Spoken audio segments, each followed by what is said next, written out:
buat korban di sekolah, kemudian dimasak semua daging seekor lembu itu, sah atau tidak korban? Dia gebang di sekolah, kemudian semua dimasak belaka, sah atau tidak?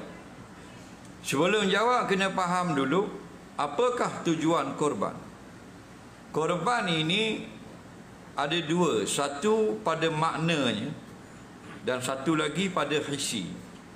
Pada makna, kita nak mendekatkan diri kita dengan Allah, lepas tu dia panggil kurban.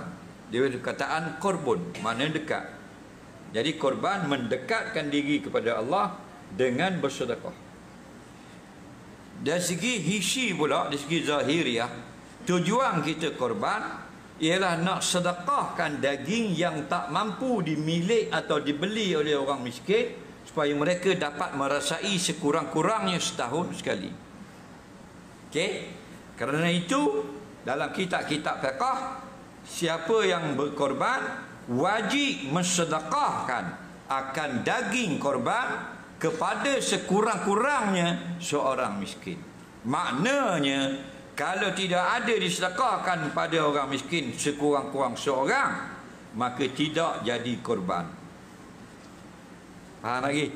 Yang kedua, kena faham korban ini ada yang sama dengan akikah dan ada yang lain. Yang lainnya dengan akikah, yang sama binatang yang sama. Yang lainnya daging korban wajib disedekahkan mentah. La tujzi'u hani'a, kata ulama fiqh, tidak cukup, tidak sah korban dalam keadaan bermasak. Nampak? Dia masak dah, disedekah, tidak sah. Sebab tu masuk korban wajib ke sunat? Sunat. Belajar bab korban tu wajib. Belajar supaya jadi betul. Dah. Jadi bila kita belajar baru kita faham apa pergi masak semua. Tak betul tu. Wajib kena sedekah. Kalau kita nak masak separuh, makan anak beranak kita, separuh lagi kita sedekah dalam keadaan mentah. Wajib terima orang miskin. Faham?